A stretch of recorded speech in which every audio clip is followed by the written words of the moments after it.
The Griffin mount isn't just interesting because of its controls, because of how much it affects gameplay in previous maps, because of how much it affects gameplay, hell, even in the Path of Fire maps. It's not just interesting because it was secret, but also because there's quite a lengthy process integrated with a ton of story into acquiring it. That's what we're going to be trying to discuss and show off here, and it's quite a job, really, because acquiring the Griffin isn't just as simple as finishing a single heart. It's not as simple as just doing an instance. It's not as simple as just doing a collection. It's a blend of everything. It's a weird merging of collection quests, personal story style content, open world, masteries, and instance things all together. An amalgamation of different systems that are telling a story, giving us an experience in a way I've never seen Guild Wars do so far. And I don't think the masses will really appreciate that because it's right at the end of the story, and again, it was a secret, and again, most people are just interested in that shiny at the end. But I do think that this is the first time we've seen so many different systems in the game interacting all at once in quite what could be a disastrous setup that ends up working really quite well. So, let's talk about how to get the Griffin. First, it all begins with beating the story. Much like with many of the other mounts, you can't really get this thing out of sequence. You guys might not know this, but if you try and get the Springer before you have the Raptor or you finish the first instance, it says it won't bond with you, it's not interested in you. Kind of a similar thing with the Griffin. You do need to finish the whole thing. Even if you watch this video, even if your friends tell you where and how to do everything, it will not begin until the plot is done. Now, as I said, it's supposed to be a secret, so the way that the devs kind of direct you to the location of acquiring the Griffin is through items. See, once you finish Path of Fire, and for no real reason, there's nothing really to do with Griffins in the core Path of Fire story, but once you've beat it, as you kill enemies around expansion maps, you now have a chance of finding some new items. Items that only start dropping after you finish the final instance, and then quickly stop dropping again as soon as you start the Griffin-associated quests. And they're items like many of them in Path of Fire in that they have a ton of flavor text, and the idea is it's a hint, it's a nudge, it's a push in a certain direction that eventually will lead you to the Griffin. So, for example, there is the strange pellet of bones and fur you might find yourself acquiring, and the flavor text says, "What's so large that it could swallow the bones in this regurgitated mass?" Well, perhaps the Beastmaster at the menagerie knows more. There's another item, strange droppings. What could be voiding this much excrement from the sky? And there's also a strange feather you might find yourself picking up, which has the text, "What kind of creature has feathers this big?" Perhaps the Beastmaster knows more. You can double click these items that will show you on the map where this supposed Beastmaster is. It's funny because by the time I was getting these items dropped, I'd never met the Beastmaster. I'd never been to the garden because the core story never really takes you there. So it's funny that my character sort of knew who this person was, but I think that's just a limitation of this sort of UI heavy base storytelling that they do sometimes. Anyway, so you're going to go to the menagerie either on purpose or by accident, as in my case, it was by accident, and you can speak to the Beastmaster, who you can present your item to. So, for example, you could say, "I found this strange feather in my travels. Does it look familiar to you?" And he says, some kind of bird? It's probably a bird." And we can say, "Wow, aren't you supposed to be an expert?" And he says, "No, my old assistant Kandake handled most of the Avery matters, and you should probably talk to her." And he explains that she recently left the garden, but was heading southeast, out past the bazaar where we Vabians aren't allowed to go. There's an interesting hint there at, where the Vabians are allowed to move as dictated by Palawa Joko, but without going too deep into that, it basically tells you to go southeast of the last map in Vabi. That dialogue changes slightly depending on which item you had. Particularly, I enjoy if you have the excrement. You can say, "Hey, what do you think of these droppings?" And he says, "Oh my, you've been carrying this around with you? Such dedication." But anyway, so that's really the Beastmaster's role in the story. We head vaguely out southeast, and eventually we come upon a very remote area. High up, requires other mounts to climb up and get there. You can use the Jackal to jump through some sand portals if you've got that. Remember, the Jackal is also in its own way an optional mount, and you might not have, but you've also got to go through the brand a little bit, so you will want your skimmer so that you don't take too much damage there. Ultimately, you climb quite high up in the most southeastern corner of Vabi, and this is the most remote region on the entire expansion if you think about it.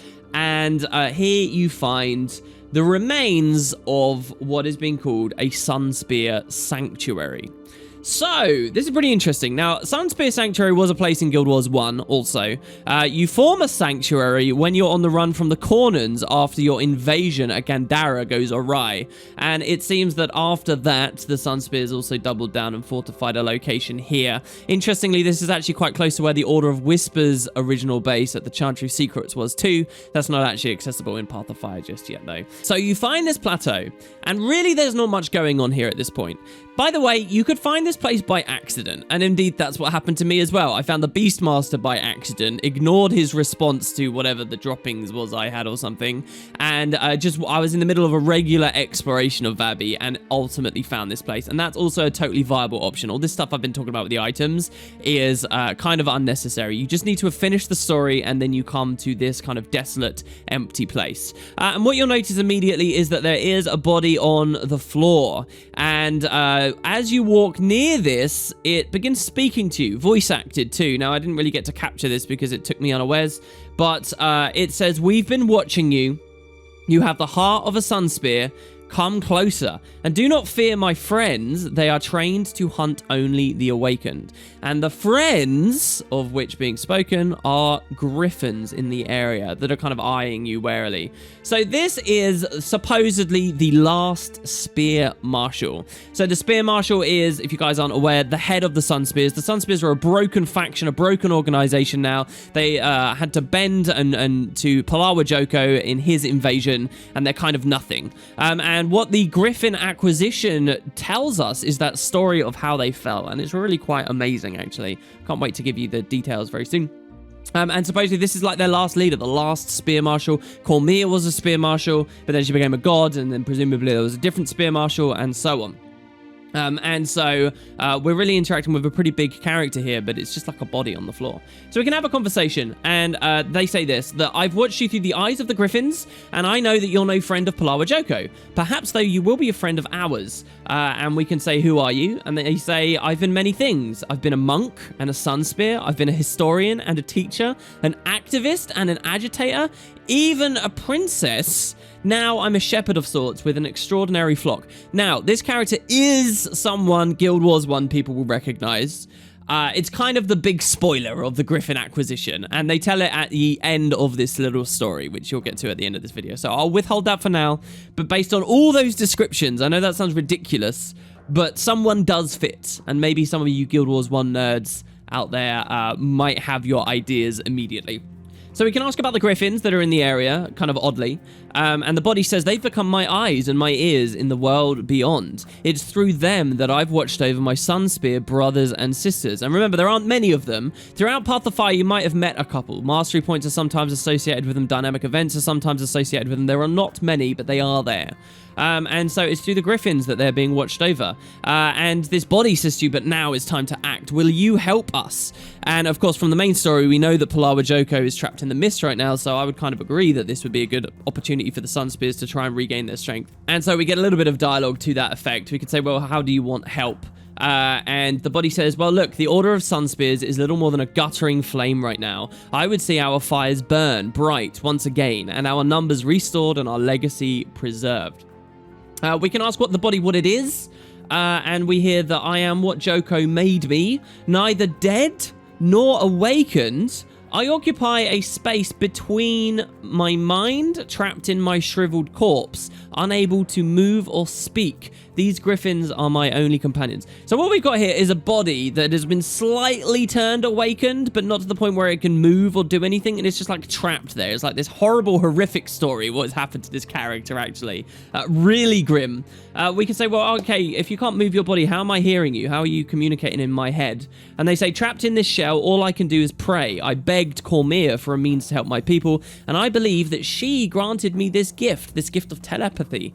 With it, I reached out, first to the griffins and now to you. So this is a body that's been stuck, rotting away on a plateau, communicating telepathically with griffins, and now we've found it, and it's communicating with us. Whether Cormia really did give it this gift or not, We don't know. I like the idea that Cormyr did, though, because so much of Guild Wars, and especially Path of Fire's story, is all about Cormyr and the gods being useless and moving away. And it's nice to have a little bit of evidence that maybe those faithful among the humans, it was not completely misplaced. Particularly faith in Cormyr is if, as we know from the main story, Cormyr was around a lot longer than the others were. So yeah, we find this body, and we're given a task. The specific mysteries of who they are is left for later, but here's the task. Restore strength to the Sunspears.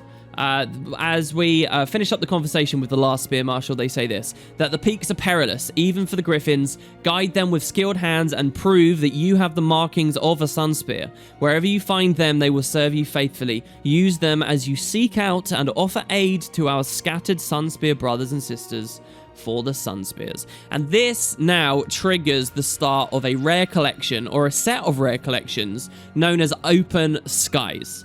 And so Open Skies is really the bulk of the content when it comes to getting the Griffin. This is what you're going to be spending most of your time and money on. You're now kind of in a phase where you get to re-explore all of the Path of Fire areas, and you have additional tasks to complete, led to you by the collection's user interface. And it feels much like some of these other collections already have in Path of Fire, as I described, say, in that Deljamore Delve place, where it feels kind of like a quest, you know? It's not so much just a checklist, but we are going around experiencing different content. So, there are three main different things that you need to do to restore strength to the Sunspears. You need to collect Griffin eggs from around the regions of Path of Fire. You need to help Sunspears you find, and what this means is whenever there's a Sunspear and they have a dynamic event or event chain, you need to complete that. And lastly, there are certain items, I believe they're all supposed to be runes, maybe? There are certain items, though, that you buy from various heart vendors around the world. Now, you will have heard a lot that the Griffin is expensive. The Griffin costs 250 gold. Now, I really don't want to bog this video down with discussions on whether 250 gold is too much grind or too little grind, or how quickly you can get it from doing stuff like Halloween and all that kind of stuff. I will say, though, that they split that 250G into smaller installments. So basically, you just buy 10 items from different heart vendors. Each one of those items costs 25 gold. So in this way, it feels more manageable. In this way, you can continue making meaningful progress in smaller chunks. I believe that's a lesson that ArenaNet learned a long time ago with the whole precursor thing and rolling for them, and people needing to build up thousands of gold just to buy their pre, for example, or hundreds and hundreds and hundreds of gold. So that's really where the cost is. The rest of Open Skies is actually really quite fun. Yes, it might encourage you to do a dynamic event you already did involving a Sunspear at some point, but with the eggs particularly, it's encouraging you to go to lots of high regions, mountains and crags and places you probably didn't go to before, to interact with Griffin nests. So in a weird way, that feels like new content. You might have seen one of those Griffin nests before, but you can interact with it. The difference now is whenever you claim one of those eggs, the brood mother, the Griffin that's there, if there is one there, they'll actually offer for you to ride on their backs. And now that you're sort of in collaboration with them, you can borrow Griffins at this point. And when I first started playing Path of Fire and people were discovering all of this stuff, this was the main way you'd find Griffins out in the world. People didn't actually own Griffins. They didn't have masteries for Griffins or any of that stuff, but they could sort of preview them by collecting these eggs around the world, or by going to the Sanctuary itself, where you can claim any of them as many times as you like. If you get off of one of these Griffins during the preview, it's gone, though, and you need to find another egg, or you need to return to the Sanctuary. And so they're kind of temporary, but they give you a good feel for the Griffin, and they really excite you to get the full thing unlocked. If you're not really sure, a good comparison, it's sort of like when you first get to try out a Springer before you finish that heart the first time to unlock it for your account. And so, yeah, you get this kind of like interesting middle phase. And like I say, Open Sky takes a long time. I'm not going to talk about every little component of it, all the different events and so on that you have to do. We've got more than enough to get through on this video. But yeah, this is really the main content, despite everything I'm going to say about all the things that are around it. So there are a couple of other things, by the way. At this point, you get an item that allows you to teleport back to the Sanctuary whenever you like, which is nice. And especially if I think about Living World Season coming up and maybe going to Corner and stuff, that's a cool thing to be able to port to for free in a very premium location. In fact, I wouldn't be surprised if going into the Chantry of Secrets and the Baddock Caverns and other Corner areas is accessed right from near this Sanctuary. And I wouldn't be surprised surprised if Living World Season 4 takes this restoration of the Sunspears storyline even further too. So it could become a really important place, whether you choose to go for the full Griffin acquisition or not. Because I don't think the devs would force people to pay 250 gold to continue story, for example. But so once we are done with that, at long last, we're going to return to the Sanctuary, and things just get more impressive from here.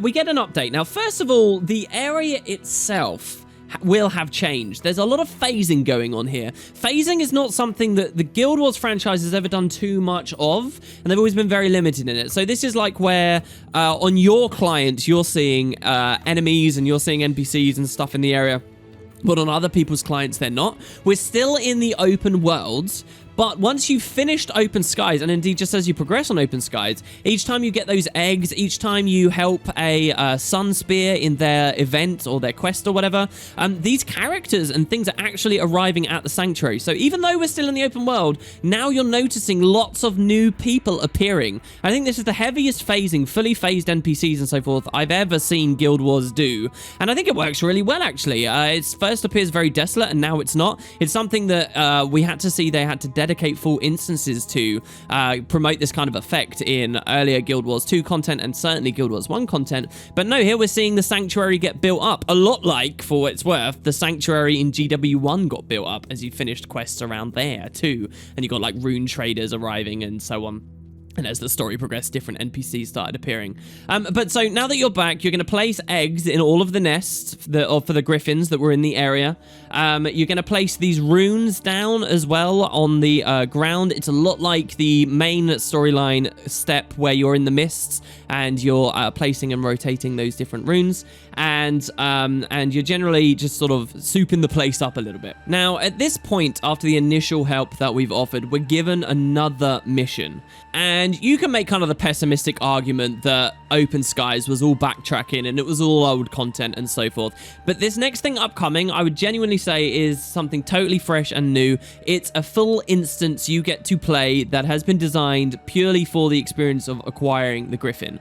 We hear that there are these important Sunspear writings that had been preserved and kept safe from Palawa Joko as he'd been on a rampage trying to destroy all of this information, and they were in Cormier's library. But from the main story of Path of Fire, you'll recall that Cormier has now left that library, and its fate is kind of a little bit worrying. So we have to go recover them. And this means we return to the Mists. We go back to that library instance, which was so awesome and so fun from Path of Fire itself. The opportunity to go back there and reuse that beautiful room, I think, was really smart for ArenaNet to have done. And we get a full-on mission in there, kind of a revisit of this place, and we find out once we arrive there that it's kind of gone to crap. Monsters from the Mists, now that Cormier has left the place, are attacking it, and it is falling to shambles. And it's our job at the last moment, really, to get in there and get these writings as fast as we can. So we get back there through the Tomb of the Primeval Kings, just as we did in the main story. It's at this point you might remember that there's a mastery point in the Tomb of the Primeval Kings that was really difficult to get, and I think it's designed for the Griffin, so that's how that kind of works out. And when we get in, we find some very Guild Wars 1-y style mechanics, actually, I'd say. Basically, all the bosses that are in the area, they have active effects on them that are sort of randomized as far as I know. I think they're borrowed from the bounty system. So each of the mobs that you fight, they will be a slightly different experience each time because of the kind of these special effects that will change what they could do.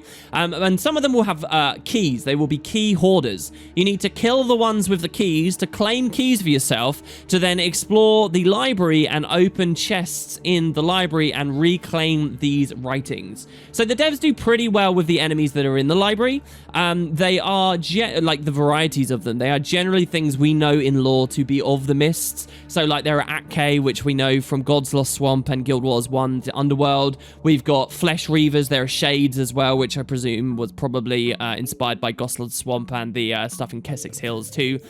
We see just generally angry, mad, and lost spirits. Now, it's a shame they didn't go further. There are no like Craven monoliths and any number of other things that we could have thought about. I know a lot of people like speculating about Abaddon's influence here and whether Abaddon minions might still be around to attack. I don't really think we need to get into those discussions, and I think there's good reason to believe that couldn't have happened. But basically, these are just angry creatures from the mist that are attacking. I believe there may have actually been some developer clarification on one of the live streams as well, but I've missed it. So maybe if you guys in the comments can chime in on that, we can talk about that in an upcoming video. There's another interesting thing in this instance as well, beyond just killing mobs to get keys to open chests. There is also that secret room, which you get to experience in the main story. Returning there, you'll find the spirit that was in the main story, and they'll talk about, you know, their experience in the library there. And generally, we're going to try and grab as many of these writings, and that's the next instance done. Still not over, though. We return to the Sanctuary, and there's another instance very quickly, too, where we deliver these writings, and the Mordant Crescent attack. So, remember, the Mordant Crescent are kind of ex-Sunspears, corrupted Sunspears, twisted Sunspears. They're like a cruel joke on the Sunspears. And they found out about this resistance force that's kind of starting to sputter back into existence. And they try to wipe it out. So now we have a big fight instance against a single boss. And again, this one's really good. Like, it's really well built. There's lots of little things going on here. The dialogue says, we get an awakened soldier who attacks us. He says, "I smell prey." We say, "Look out." He laughs and says, "No Sunspear can escape the Mordant Crescent for long."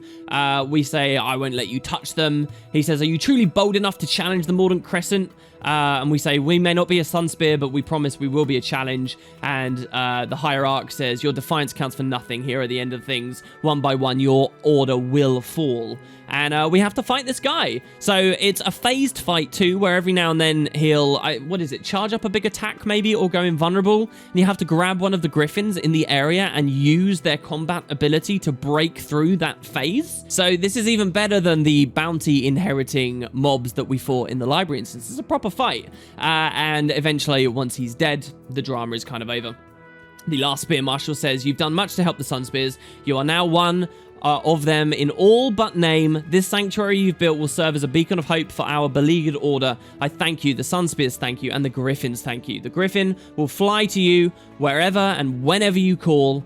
Through its eyes, I watch over you both. Now go, take us into battle once again." And with that, the Griffin finally unlocks, and you have access to this thing. So I wonder whether the devs are going to be doing something deeper with the Sunspear Order coming up, or whether they're happy to leave it there. I think I'd be happy for them to leave it there. I don't know whether Guild Wars 2, just because we're returning to this region of the world, has to retread all of the same things that we had in the original. There was already a lot of criticism of that for Living World Season 3, and I feel like Path of Fire's had a bomb of it again here. So maybe the Sunspears can be defeated. Maybe that actually can be something and a progression for Tyria, and we can move on to other things, and they'll just sort of cling onto the fringes here for the next X number of years, and we don't really see how that progresses until, you know, a potential new game 100 years in the future or whatever again. But whether we take more of the Sunspears or not, there is a little bit more lore here. Where we find out who this body is, okay? So, with the final dialogue, we can go to the body, and they'll say, "You've done a great deal to preserve the Sunspears. Thank you. There is hope in Alona." And we can say, "Well, what now?" And the body says, "The rebuilding has only just begun, but I sense you have even larger struggles ahead. Do not worry. The Griffins will aid you wherever and whenever you call." And we say, "We still have questions." And they say, "Well, you've earned some answers. Speak your questions." And we can say, "What is your name?" And the body says, "I am Tao Korra, daughter of Prince Meitu the Wise, guardian of the Great Library of Chokin, and last Spear Marshal of the Order of the Sunspears." So this is Tao Korra. If you guys don't know, Tao Korra was a hero in Guild Wars 1, much like some of these other prominent characters like Ogden or Livia.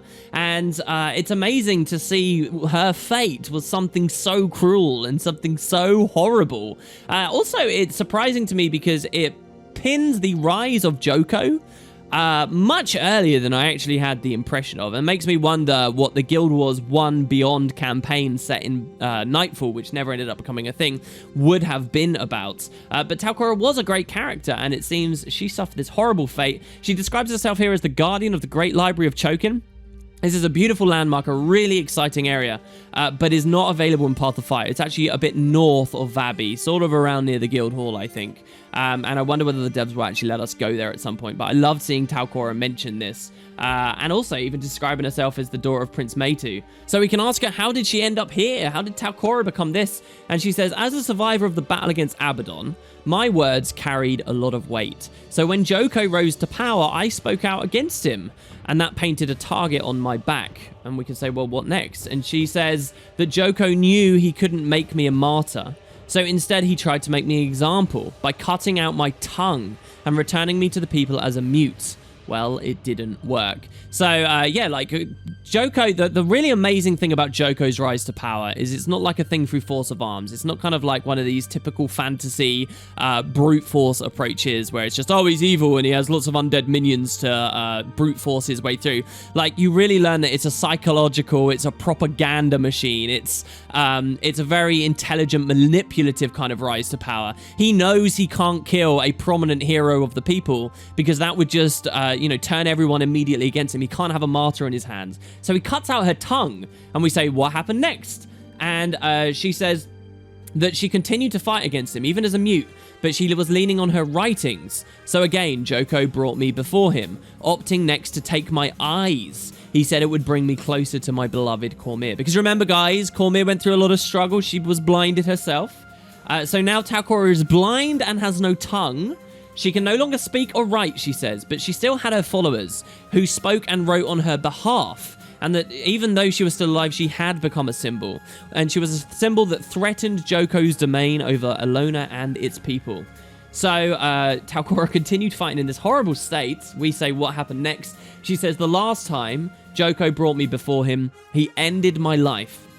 But he only killed me so he could awaken me as one of his thralls. He sought to use me to undo all of my works. And we say, go on. And he says, but to both of our surprise, Joko had no hold over me. My will remained my own. And so Joko took back all but the smallest spark of awakening in me and had me deposited here to languish for centuries. I mean, that's a horrible, grim, gross fate.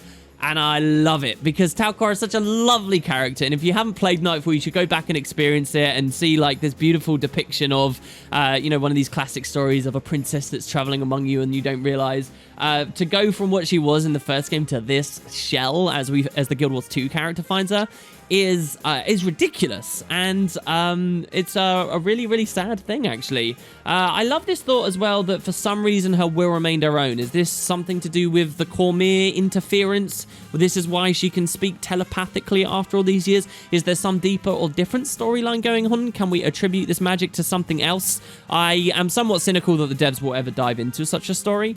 But I like that little bit of magic lingering and that little bit of mystery lingering in the backstory of what happened to Tao Korra here. And that in the face of such a horrible, horrible circumstance, there was still something fighting for her somewhere out there.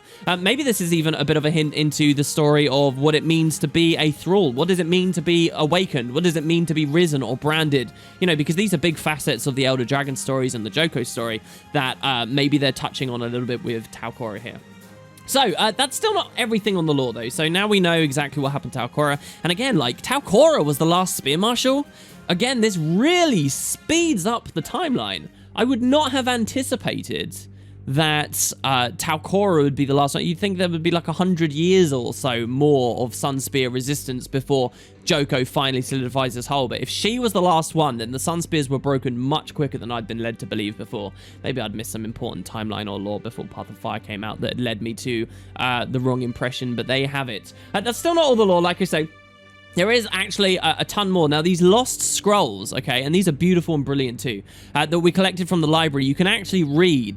They encircle a statue to Cormyr out here, and I'll just give you guys them as we read them in-game. There's a lot of volumes, so sit back, enjoy. I will try not to interject too much, which sucks because there's so much I want to talk about with these. But I mentioned Joko and this idea of psychological warfare, and it's a lot more than just brute force of arms. Well, these will really give you a good impression of that. So, here's the story of the fall of Elona to the hands of Palawa Joko. Volume 1. My father, says Tao Korra, so she's speaking about Prince Meitu there. My father loved Ilona's history and culture. When I visited him in the Great Library as a little girl, I'd run to the history stacks first, and I'd usually find him there. And that's where we find him in Guild Wars 1 as well, for what it's worth, guys. Or at least at one point in Guild Wars 1. In the stories of the old days, he compared Ilona to a flower. When he was young, it was in full bloom, but it first began as a single seed, a seed in a vast desert. To grow, it needed care. The Sunspears were the gardeners, clearing the weeds, removing the pests, allowing the blossom to flourish. Now, however, I wonder if they were more than that. To extend his metaphor, were the Sunspears not also the soil, the rain, and the sun? Volume 2. Reflecting on my life with the Sunspears, I have to marvel at how my views have changed. As a child, I saw them as heroes sprung to life from a storybook page. So, by the way, these writings we're already at is probably after Guild Wars 1, okay? Because we see her early interactions with the Sunspears and stuff, and as she traveled with us. And she was very young when we first meet her. She says, as an old woman, I see them for what they truly are. Men and women, full of potential to do great good or harm. Shepherds tending to the flock of humankind. Some find that metaphor offensive, claiming it implies the Sunspears consider themselves above everyone else and the rest are just sheep, but that's far from the case. In all the years I served, I never knew a single Sunspear who looked down on those he or she swore to defend. We only wanted to keep our people safe from harm. It breaks my heart that recent events have poisoned the people against their long-time protectors, and the latest corruption now turns the Sunspears on themselves. So you can hear how Joko has been breaking public perception of this faction, so they don't have the people's support any longer. Since the time of the Scarab Plague, Volume 3 this is, the Sunspears have defended Ilona. They are allied to all, so when a crisis arises, no false friendships or misguided loyalties will stay their swords. When I was young, the War Marshal of Korra, Varish Ossa, orchestrated such a crisis. She led her people to war, mobilizing the largest army in Ilona. No nation dared oppose her. If not for the Sunspears, she would have plunged the world into darkness forever. So there she's describing the story of Nightfall. This is the necessary role of the Sunspears. Beholden to no one person, dedicated to the people as a whole, they have an obligation to oppose any tyrant. They are the true defenders of life and liberty, and their light must not be lost from this world. I want to take the point here as well. You'll notice in these writings, there's kind of a slant that it's the living versus the dead. And the idea is the Sunspears aren't protectors of all those with free will, for example, but it's rather the living. And that mostly becomes important, of course, when we look at Joko and the undead. So, Volume 4. Today, our king, our conqueror, feeds us lies and strikes us down. So they've skipped a big moment where he became the king. He says, those who speak against him are silenced. Those who bend the knee are richly rewarded. The Sunspears try to resist, but they are only as strong as the people that they protect. The armies of Istan and Korra are no match for the Lich's endless undead. So there, by the way, we hear that Istan is no match for Joko. There have been theories and people commenting that Istan resists and so forth. Well, we've got Tao Korra kind of suggesting otherwise here. She says that the Sunspears are now spread thin. Are they to blame? No, the fault lies within all of us. We put too much hope in heroes and did not do enough ourselves. But heroes fall, and few are brave enough to take their place. We resign ourselves to fate, never realizing it is our responsibility to take charge of the future. A single despot has managed to diminish confidence in the Sunspears. Joko has shaken the people's faith in the one group meant to safeguard them from the very threat that he represents. Palawa Joko is succeeding where others failed, but it is not because of the might of his army or the strength of his magic. He is striking at Ilona's heart. As our people are turned against each other and our defenders are no longer trusted or respected, Joko is guiding us to destroy ourselves. This is why I have committed myself to this crusade against him. Words are weapons anyone can wield. If he can use them to poison us, we can use them to fight back. I will speak for the people when they dare not. I will speak for the Sunspears when they cannot. I will fight until my voice is hoarse and my pen runs dry. We will take Ilona back. This is presumably written before she gets her tongue cut out for this. Volume 6.